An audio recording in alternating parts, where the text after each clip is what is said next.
que essa palavra, meu Pai, que é mais poderosa do que qualquer outra coisa, que quando entra, penetra o mais profundo da alma, sendo uma espada de dois gumes, meu Deus, como diz a tua própria Escritura, como diz a tua própria palavra, que ela hoje, ao entrar na nossa vida, ela possa arrancar, cortar tudo que não vem do Senhor.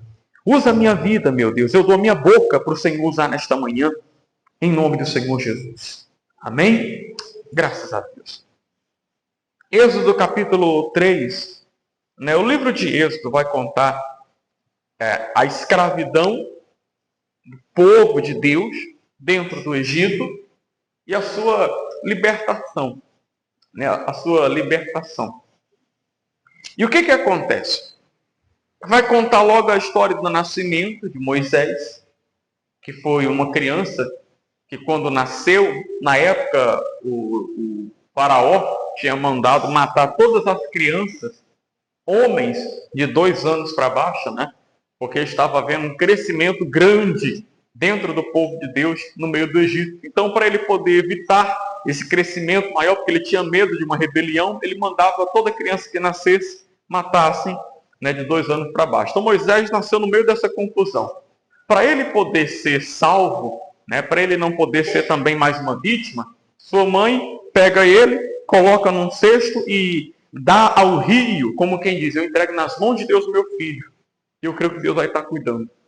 E aí a Bíblia vai falar que quem encontra o cesto, com a criança, é a princesa, filha de Faraó, que está tomando um banho. Que foi tomar um banho no rio, que o cesto vai ser levado pelo rio. No outro dia, a princesa está tomando banho, o rio está ali, ela acha a criança bonita, Acha a criança bonita, e quem escreveu o próprio livro de Êxodo foi Moisés, e Moisés disse que era uma criança bonita, Como quem diz, Tinha autoestima, Então, a princesa fica com a criança e começa a cuidar da criança. Moisés, então, agora não está sendo mais correndo perigo de morte. Moisés agora é tratado como príncipe, filho da princesa, Foi criado com tudo do bom e do melhor. Só que quando ele cresce, ele começa a ver as injustiças que o povo dele, ao qual ele tinha um sangue, era maltratado, ele era injustiçado. Ele viu o povo dele sofrendo. E aí a Bíblia fala que quando ele vê um egípcio maltratando um irmão dele, alguém da sua família, que era dos hebreus, ele fica tão revoltado com aquela situação, com aquela injustiça, que ele parte para cima do homem e mata o homem. Mata o homem. Moisés cometeu um assassinato. Moisés matou o homem. E para ele ficar, para ele não ser preso, porque ele ficou com medo, a Bíblia fala que ninguém viu, ele disse, olhou para um lado, olhou para o outro, ninguém viu, ele enterrou o corpo do homem. Pronto. Ninguém ficou sabendo na cabeça dele. Só que aí, no outro dia, as pessoas descobrem, e quando descobrem, Moisés vai ter que pagar pelo assassinato. E ele foge com medo. Quando ele foge com medo, ele vai parar no deserto. Olha a virada que Moisés teve. Para quem era tratado como príncipe, agora está no meio do deserto, sem nada. Encontra a sua futura esposa, se casa, começa a construir a família e agora está cuidando de umas ovelhas.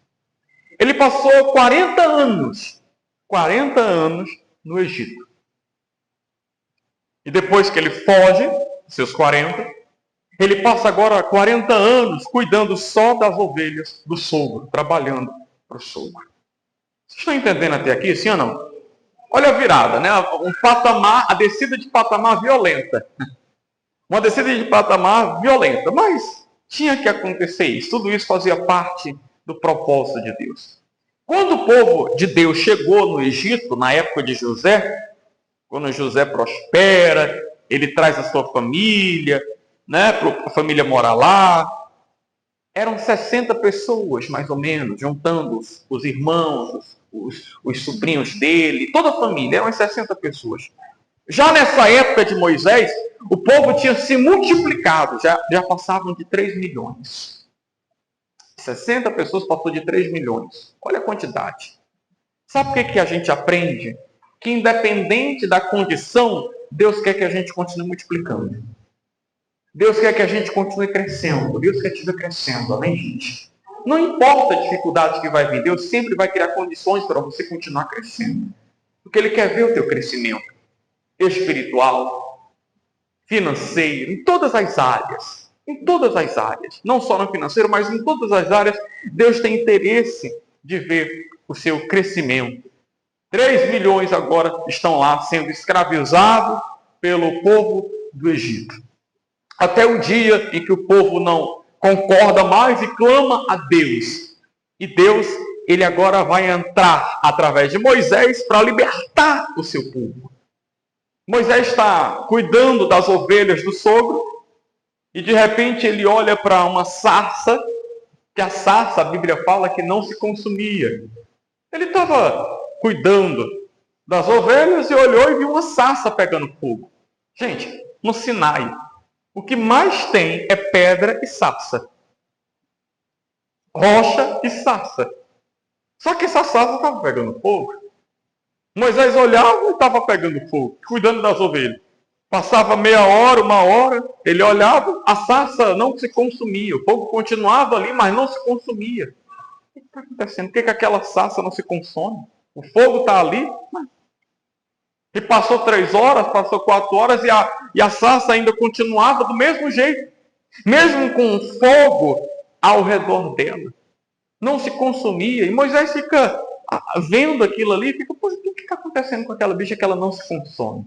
Ele fica, como diz o cearense, encucado com aquilo ali. O que está acontecendo? E aqui no versículo 2 de Êxodo, capítulo... Vamos começar do primeiro, Eu fiz uma introdução que é para você entender o que estava acontecendo aqui. E apacentava Moisés o rebanho de Jetro, seu sogro, sacerdote de Midian. E levou o rebanho atrás do deserto. Não foi assim? Sim ou não? Do deserto, E chegou ao monte de Deus, a Horebe, e apareceu-lhe o anjo do Senhor em uma chama de fogo, no meio do que, gente? De uma sarça, que é o que eu estava explicando agora para vocês. E olhou, e eis que a sarça ardia no fogo, e a sarça não se consumia. E Moisés disse, agora me virarei para lá, e verei esta grande visão, em outras versões vai falar maravilha, porque a sarça não se queima. Ele queria ver, poxa, que coisa linda, a sarça não se queima, deixa eu ir lá. O anjo aparece no meio da sarça. Entenda que quando Deus ele entra na vida de alguém, ele não quer o teu tempo não, tá, gente? Ele não quer o seu tempo, ele quer tudo. Eu vou tirar um tempinho para Deus. Não, Deus não quer só um tempinho não, Deus quer a tua vida. Isso bate de frente com aquelas pessoas que quando você vai convidar elas falam assim, não tenho tempo de ir para a igreja. Mas Deus não quer tempo não, Deus quer a tua vida, meu amigo. Deus quer a sua vida, Ele não quer só um tempinho, Ele não quer só uma beirada da sua vida não. Ele quer a sua vida completa, entregue a Ele. É isso que Deus quer, Ele quer ser o centro. Vocês estão entendendo sim ou não, pessoal? Ele quer ser o centro, Ele não quer ser o canto, Ele não quer a beirada, Ele quer o centro, Ele quer o centro Ele quer ser o centro da sua vida. Tem muita gente querendo vencer, tem muita gente querendo andar com Deus, só que ela não leva Deus para o centro da vida dela. Ela fica colocando as coisas de Deus para escanteio. Se Deus não for o centro da sua vida, não acontece os sinais, não acontece as maravilhas que Moisés está dizendo aqui. Só estava acontecendo algo ali que chamava atenção, só estava acontecendo uma maravilha, como ele fala aqui, só estava acontecendo uma grande visão, porque a sarça apareceu no meio do fogo, o fogo apareceu no meio da sarça. Quando Deus aparece no meio, no centro da nossa vida, como aquela pessoa que está acima de tudo e de todos, que é o que Ele pede no primeiro mandamento, então acontecem os sinais, acontecem as maravilhas, acontece a visão, acontece algo diferente. E é o que eu falava para você no começo, que o que mais tem no Sinai é sarça, é rocha. Tinha muitas sarças ali, mas aquela sarça era a única que pegava fogo e o fogo não consumia a sarça. Você sabe quantos habitantes tem aqui em Sobral? Hã? São 216 mil habitantes. 519. Eu tinha anotado aqui. 216.519 habitantes em Sobral. Feito o cálculo agora em 2025. 216 mil habitantes nós temos aqui em Sobral. E o que vai diferenciar você de uma outra pessoa, dos outros 216 mil, é o fogo que está dentro de você. O que torna você diferente de alguém que está lá fora é o fogo que arde em você. É a presença dele, é o Espírito Santo que está te conduzindo, que é o que faz você ser uma pessoa abençoada, que é o que faz você crescer enquanto está todo mundo dizendo que está ruim, enquanto está todo mundo dizendo que está péssimo, enquanto está todo mundo ruim, você está bem. Enquanto está todo mundo dizendo que está difícil, para você, não é que não esteja fácil, mas estão acontecendo. Você está vendo as portas se abrirem, mesmo com toda dificuldade, você está vendo Deus te abençoar. É o que vai diferenciar você, a presença dele está no centro da sua vida. É o que faz você diferente desse mundo lá fora. É o que faz você ser uma pessoa incomum. É o que faz você ser jovem, diferente dos outros que estão lá fora. É você ter Deus no centro da sua vida. O que faz você ser diferente lá da sua rua, da sua vizinhança, do bairro que você mora, é você ter Deus como centro da sua vida. E quando você tem Deus como centro, os sinais estão chegando ali. As maravilhas estão acontecendo ali. As bênçãos estão descendo ali. Vocês estão entendendo assim, não, pessoal? E como saber se alguém é de Deus? Como descobrir se alguém tem esse fogo dentro dela? A Bíblia vai falar que a sarça pegava fogo, mas não se consumia. O que chamou a atenção de Moisés, não foi o fogo, não. O que chamou a atenção de Moisés não foi a sarça, porque tinha muitas. O que chamou a atenção de Moisés foi a resistência da sarça no meio do fogo. Como descobrir se uma pessoa tem o Espírito Santo? É quando ela resiste mesmo no meio do fogo. É quando vem as dificuldades e ela continua resistindo. É quando vem os momentos difíceis e ela continua ali resistindo, de pé. Ela não baixa a cabeça, ela não desiste. Ela continua de pé, com a cabeça levantada. Ela continua vindo para a igreja. Ela não para porque a dificuldade está se levantando. Ela continua. Ela é uma pessoa resistente. Fala para quem está do seu lado, você tem que ser resistente. Quem não tem fogo dentro de si, que é o Espírito Santo, se torna uma pessoa fraca. Quem não tem fogo dentro de si, se consome com as dificuldades dessa vida. O medo toma conta dela, o desespero toma conta dela. Ela fica ansiosa por conta das coisas que acontecem, ansiosa, com pânico com as coisas que acontecem, porque ela está sem o fogo de Deus da vida dela. Então tudo que acontece ao meio dela, tudo que acontece, consome ela. Mas quem tem o Espírito Santo, o fogo está vindo, mas ela continua resistente. Ela continua de pé, não está se consumindo. Vocês estão entendendo assim ou não? É isso que acontece quando Deus entra na vida de alguém. E se Deus hoje entrar na sua vida, esse fogo vai descer dentro de você. Esse fogo vai descer dentro de você, você vai ser uma pessoa forte. Você vai ser uma mulher forte, você vai ser uma mãe forte, você vai ser uma pessoa resistente. Vocês estão entendendo assim ou não, gente? A Bíblia vai falar que o fogo desceu, não foi? Versículo 3. E Moisés disse, né? Agora me virarei para lá e verei esta grande visão, porque a sarça não se queima.